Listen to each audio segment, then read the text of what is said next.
Olá, sejam muito bem-vindos a mais uma semana de Capital News, a rúbrica do podcast Capital Talks, onde todas as semanas revemos as 2 ou 3 principais notícias que fizeram impacto no mundo financeiro e económico e o que é que nós podemos aprender com elas. Antes de começarmos, uma rápida mensagem da XTB, o parceiro oficial desta rúbrica. Se não quiser sofrer golos, investe no treino. Ainda continua a fazê-lo. Por isso, se não quiser perder dinheiro em comissões, invista com o parceiro certo.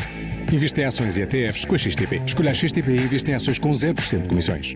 Começamos então a semana a falar de taxas Euribor. As taxas Euribor continuam a subir e neste momento aproximam-se praticamente de 4%, que seria aqui um teto que estava definido como um limite perigoso. É importante relembrar que elas já ultrapassaram no passado estes 4% e já chegaram inclusivamente a estar a 5%. Estas taxas de 5% foram alcançadas no ano de 2000 e 2008 e todos nós nos lembramos o que aconteceu nessa altura, por isso claramente conseguirmos evitar uma subida até esse nível seria extremamente importante. No entanto, neste momento as taxas Euribor em todos os níveis, ou em todos os prazos na verdade, continuam muito próximos dos 4%. E é aqui que entra o conceito Euribor Forward Rates. E no fundo o que é isto? Isto é uma estimativa, é uma previsão do que é que irá acontecer às taxas Euribor, com base não só no comportamento passado, mas também em todas as implementações, em todas as medidas que o Banco Central Europeu vai implementando, o estado da economia, a inflação e tudo isso. Isto vai contribuir para esta Forward Rate, que no fundo é uma tentativa de previsão do que é que vai acontecer no futuro próximo. Neste momento, estas Euribor Forward Rates apontam para um teto de 3,8%, um ponto máximo de 3,8%, sensivelmente no final de 2023, altura em que depois começam a descer no início de 2024.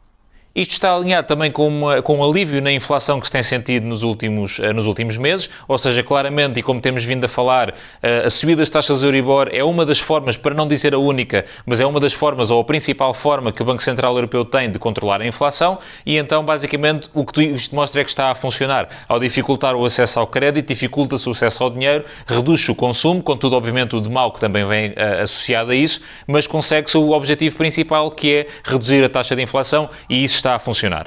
Por isso, neste momento, as notícias são que, para já, a Euribor parece que vai continuar a subir. Há uma nova reunião do Banco Central Europeu em junho, onde se espera uma nova subida moderada, ou se calhar semelhante à que aconteceu da última vez, mas ainda assim uma nova subida, e a expectativa é que depois as taxas Euribor realmente cheguem a este máximo dos 3,8% nos diferentes prazos perto do final do ano e que depois possa haver um alívio a partir daí. Temos acompanhado na Meu Capital esta questão das forward rates já aqui há alguns meses e, na verdade, este pico dos 3,8%, não chegando exatamente aos 4%, é algo que já se tem vindo a mostrar ou a ver já há algum tempo. No entanto, o que tem mudado é a altura do pico. No início, parecia que o pico seria atingido no verão de 2023 e, neste momento, já estamos a arrastar para o final de 2023. Por isso, por um lado, é bom porque parece que as taxas não vão ultrapassar aquele valor máximo que se tinha pensado. Por outro lado, temos um problema que é mais 6 meses de taxas altas e depois a expectativa é que realmente a partir do início do próximo ano as taxas comecem a aliviar.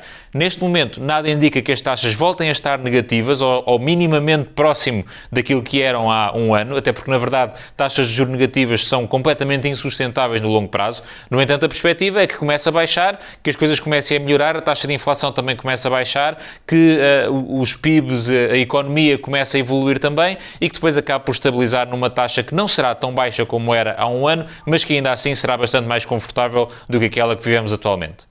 O segundo artigo desta semana que temos aqui para falar é sobre ações, o que é que são ações e as 5 coisas que devemos saber sobre ações antes de começar a investir nelas.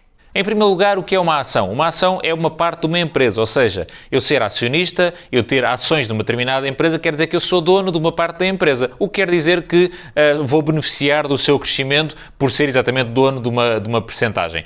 Claro que se eu comprar, por exemplo, uma ação da Microsoft ou da Apple, uma ação apenas, eu sou dono de uma pequeníssima parte, uma fração muito, muito pequena da empresa, mas ainda assim eu sou dono da empresa. E por isso, ações são partes de empresas, são partes do capital social. Eu, ao ser acionista da empresa, sou então dono de uma parte da empresa. O segundo ponto é como é que se ganha dinheiro com ações. Existem, na verdade, 2 formas. Ou através da compra e venda, ou seja, eu compro uma determinada ação a, por exemplo, 100 euros e vou vendê-la mais tarde a 150 euros e ganho esta diferença. Ou seja, a expectativa é que com o crescimento da empresa, com a valorização da empresa, outros investidores comprem mais ações, o que faz o preço subir e eu depois vendo-a mais tarde e tenho a minha mais-valia. A segunda alternativa é através do pagamento de dividendos. Os dividendos são a distribuição de lucros da empresa, ou seja, uma empresa que tem lucros ao longo do ano, chega ao final do ano, normalmente à altura de maio, junho é a altura mais forte do pagamento de dividendos e nessa altura a empresa decide dividir uma parte dos seus lucros pelos seus acionistas e é comunicado o dividendo por ação. É um valor unitário de alguns cêntimos ou euros, dependendo, ou dólares, obviamente, dependendo da situação, e o que quer dizer é que é dito qual é o dividendo unitário, eu sei quantas unidades, quantas ações tenho, o que quer dizer que os dividendos que eu vou receber serão então dividendo unitário vezes o número de ações que eu tenho. O terceiro ponto está relacionado com a estratégia de investimento em ações. Obviamente que aqui dá conversa para muito, muito tempo, mas essencialmente existem três formas ou três estratégias mais comuns de investir em ações. Em primeiro lugar, o que se chama o Growth Investing, ou investimento em crescimento, ou seja, nós procuramos empresas que estejam relativamente recentes, que se calhar financeiramente os números até parecem não baterem muito certo, mas procuramos que empresas tenham muito potencial de crescimento e que tenhamos essa expectativa, que elas vão disparar, vão crescer muito e que nós vamos ganhar, lá está, comprando muito baixo e vendendo muito alto. Obviamente é uma jogada, digamos assim, bastante arriscada, porque pode correr bem ou pode correr mal. No entanto, há muitos investidores que procuram estas oportunidades de um crescimento muito grande e normalmente muito repentino e daí fazerem o seu lucro no investimento em ações. A segunda estratégia chama-se Value Investing, ou investimento em valor, e aquilo que nós procuramos são empresas que estejam subvalorizadas, ou seja, aqui pressupõe-se que nós vamos conseguir encontrar um valor justo, o que se chama o valor intrínseco de uma determinada empresa, e na expectativa de nós conseguirmos comprar abaixo disso. Vamos assumir que temos aqui uma empresa qualquer que olhamos para os números, e aqui, obviamente, ao contrário do investimento em crescimento, aqui a empresa já tem números, já tem uma parte financeira bastante sólida e bem estruturada, e vamos encontrar uma empresa em que nós, de acordo com os nossos cálculos, existem várias formas de calcular, achamos que a empresa vale $50 por ação e ela neste momento está a cotar a 30. Tendencialmente será um bom investimento porque estamos a comprar a 30 algo que vale 50 e o inverso também, ou seja, se tiver algo que vale 50 e está a 70, tendencialmente não será um bom negócio. E por isso o investimento em valor é isto que procura. Empresas que tenham uma estrutura financeira e números que façam sentido e que sejam bastante sólidos, que nos permitam calcular este valor justo ou valor intrínseco e depois tentarmos comprar abaixo desse valor. A terceira e última estratégia é a estratégia de investimento em dividendos. Aqui nós não nos preocupamos tanto com o valor da ação, com o valor da empresa, mas sim com a política de distribuição de dividendos. Porque aqui o que nós vamos receber, essencialmente, o nosso ganho vai ser dos dividendos. E aqui o que é que nós vamos procurar? Empresas que paguem dividendos há muito tempo, regularmente, 3 em 3 meses será o ideal, que tenham um dividendo que até é constante, mas que seja sustentável, porque obviamente se uma empresa distribuir 100% dos seus lucros, claramente não vai ser sustentável no longo prazo. E aqui o que nós vamos olhar em termos de estratégia de investimento vai ser mais a política de dividendos, como é que nós vamos ganhar dinheiro com dividendos e não tanto com o crescimento da cotação, como era nos dois casos anteriores que falámos. O quarto ponto, a segurança de investir em ações. No mundo das ações nada é garantido, independentemente da estratégia que nós adotarmos, destas três ou outra que nós queiramos criar, o investir em ações não é garantido, nada nos garante que nós vamos ganhar 10%, 20%, seja lá o que for. Por isso, não é seguro nesse sentido de garantido, porque não é, isso é importante que fique muito, muito claro. No entanto, o que as estatísticas e todos os estudos nos mostram é que se investirmos em ações a longo prazo, ele torna-se tendencialmente mais seguro. Seguro na probabilidade de correr bem o investimento. E isto é muito importante. Nós falamos muitas vezes do investimento a longo prazo e isso faz muito sentido e nas ações é especialmente importante. Porque se nós, obviamente, temos aqui um exemplo que a estatística nos diz, se nós investirmos no S&P 500 durante apenas um mês, a probabilidade dele subir no espaço de mês é mais ou menos 50%. Por isso, em 50% dos meses sobe, em 50% dos meses ele desce. Se expandirmos este prazo para 10 anos, esta probabilidade de subir sobe para 94%. Ou seja, num período de 10 anos, temos 94% de probabilidades de ganhar dinheiro, o que é bastante mais simpático do que os 50%. Por isso, investir em ações não é um rendimento garantido, não é seguro nessa perspectiva. No entanto, se estivermos a falar de investimentos em grandes ações que dificilmente vão à falência, não sendo impossível, mas dificilmente vai acontecer, e investindo no longo prazo, tendencialmente é um investimento que, nunca sendo garantido, se torna mais seguro. O quinto ponto é então como é que se pode comprar ações. Agora que já sabemos o que é que são, já percebemos quais são as empresas que queremos comprar, qual é a nossa estratégia e tudo isso, como é que se passa à prática? E é a parte mais simples, que é abrir uma conta numa corretora, encontrar a ação ou a empresa que queremos comprar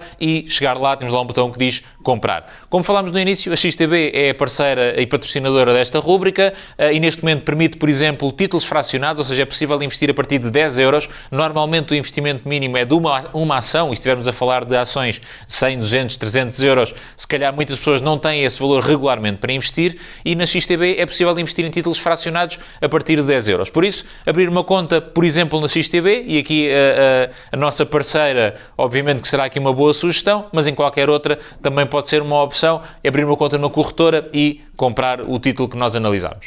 A última notícia desta semana está relacionada com o término de muitas comissões bancárias que não faziam sentido absolutamente nenhum. Estamos a falar de comissões bancárias como, por exemplo, comissões por processamento de fotocópias ou por alteração de titular de conta em caso de morte, que é uma coisa que não faz sentido absolutamente nenhum. Há uma série de custos que estávamos enquanto clientes bancários a ter, uma série de comissões que eram cobradas pelos bancos e que foi, por decreto-lei, foram eliminadas uma série delas, e eu convido-vos a visitar o artigo do Daily, onde vão encontrar toda essa lista, mas isto é um bom princípio por vários motivos. Primeiro, por uma questão de princípio, uma questão de ética, uma questão de bom senso, se quiserem chamar. Cobrar estas comissões por coisas completamente absurdas não faz muito sentido, e depois porque, na verdade, isto reverte para as pessoas. Se houver menos dinheiro aplicado em comissões e taxas e taxinhas, desculpem-me a expressão, ficará mais dinheiro disponível para as pessoas consumirem, pouparem, investirem ou fazerem outra coisa qualquer. Obviamente que os negócios, o banco tem um negócio e o banco tem que fazer o seu dinheiro, como é óbvio. No entanto, acho que há aqui um equilíbrio que temos que encontrar entre o que é um negócio, mas também o que é razoável, o que tem um bom senso e o que faz sentido. Por isso, o término destas comissões são muito boas notícias, principalmente para os clientes, porque acabam por libertar aqui alguns custos e podem depois rentabilizar ou utilizar o seu dinheiro de uma forma muito mais interessante. E são estes os destaques desta semana. Se quiserem saber mais, não se esqueçam de passar no nosso site em daily.meucapital.pt, onde todos os dias há novas notícias e artigos de opinião a saírem. Espero que tenham gostado e até para a semana.